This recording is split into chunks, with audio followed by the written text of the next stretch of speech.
Assalamualaikum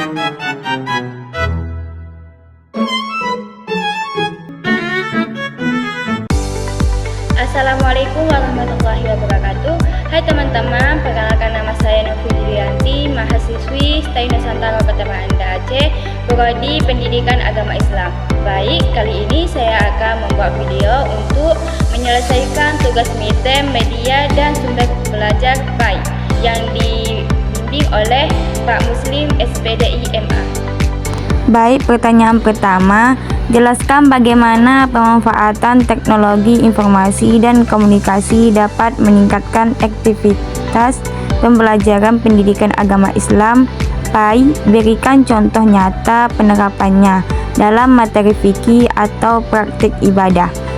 Pertanyaan kedua, berikan contoh penggunaan media video dalam pembelajaran PAI tentang akhlak mulia. Apa langkah-langkah yang harus dilakukan untuk mengimplementasikannya? Pertanyaan ketiga, sebutkan langkah-langkah dalam pengembangan modul dalam ajar PAI yang efektif. Berikan contoh untuk setiap langkah. Pertanyaan keempat, platform seperti Google Scholar dan website atau situs keislaman menjadi sumber belajar digital PAI. Bandingkan kelebihan dan kelemahan dua platform digital tersebut dalam konteks pembelajaran PAI. Berikan rekomendasi penggunaan platform tersebut untuk topik sejarah kebudayaan Islam. Pertanyaan kelima, jelaskan peran perpustakaan sebagai sumber belajar dalam pendidikan dan berikan contoh cara pemanfaatan perpustakaan dalam pembelajaran di kelas. Sebutkan langkah-langkahnya. Baik, jawaban nomor 1 adalah teknologi informasi dan komunikasi atau TIK dapat meningkatkan efektivitas pembelajaran PAI dengan membuat proses belajar lebih menarik, interaktif, dan fleksibel.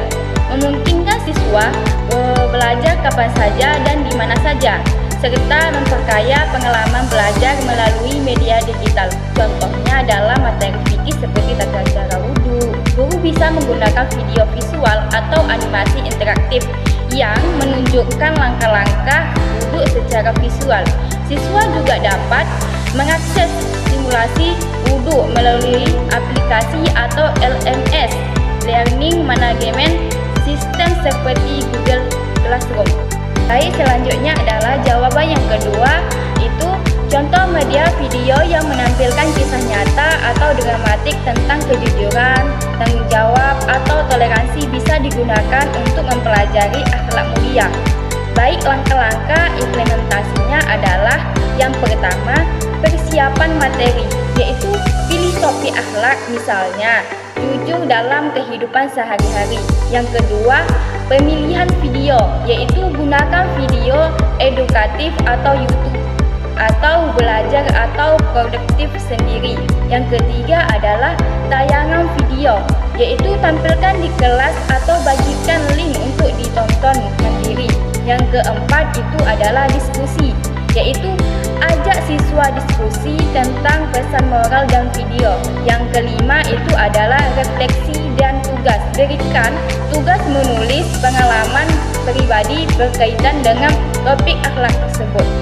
Baik, selanjutnya jawaban yang nomor 3 adalah langkah-langkah apa saja mengembangkan modul ajar PAI, yaitu adalah yang pertama, analisis kebutuhan siswa. Contohnya, siswa kelas 7 mengalami kesulitan mata salah. Yang kedua, menentukan tujuan pembelajaran. Contohnya, siswa dapat mempraktikkan sholat sesuai rukun dan syaratnya. Yang ketiga, menentukan isi materi. Contohnya, materi hukum bacaan sholat dan gerakan. Yang keempat, menentukan metode dan media. Maksudnya, contohnya, metode demonstrasi dengan media video dan infografis. Yang kelima, menyusun modul. Contohnya, modul berisi uraian materi, aktivitas siswa, lebih latihan, dan evaluasi. Yang keenam, uji coba dan revisi. Contohnya, modul dicoba di kelas dan diperbaiki berdasarkan umpan balik.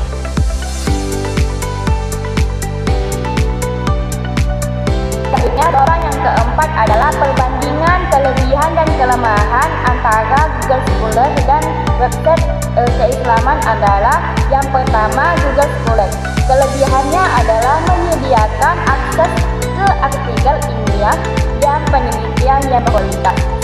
Sedangkan kelemahannya adalah terbatas pada artikel ilmiah dan penelitian, tidak menyediakan informasi yang lebih umum tentang topik tertentu. Sedangkan kelebihan website adalah menyediakan informasi yang lebih umum tentang topik tertentu, termasuk artikel, video, dan audio. Sedangkan kelemahannya, kualitas informasi dapat bervariasi, tidak semua informasi dapat dipercaya. Rekomendasi penggunaan platform tersebut untuk topik sejarah kebudayaan Islam adalah menggunakan Google Scholar untuk mencari artikel ilmiah dan penelitian tentang tersebut, dan untuk menggunakan website atau situs keislaman untuk mencari informasi yang lebih umum tentang topik tersebut. Baik, selanjutnya jawaban yang nomor 5. Perpustakaan mendukung pembelajaran baik sebagai sumber referensi, dapat mengembangkan literasi, keamanan, dan sarana pembelajaran mandiri. Contoh pemanfaatannya adalah kegiatan literasi Islami, siswa diminta mencari dan membaca buku tentang kisah sahabat Nabi, lalu membuat laporan atau presentasi. Langkah-langkahnya yang pertama adalah guru memberi tugas terstruktur tema PAI. Yang kedua adalah siswa mengunjungi perpustakaan dan memilih sumber bacaan Islami. Yang ketiga adalah siswa membaca dan mencatat poin penting. Yang keempat ada presentasi hasil baca atau diskusi di kelas. Yang kelima, refleksi dan evaluasi pemahaman siswa.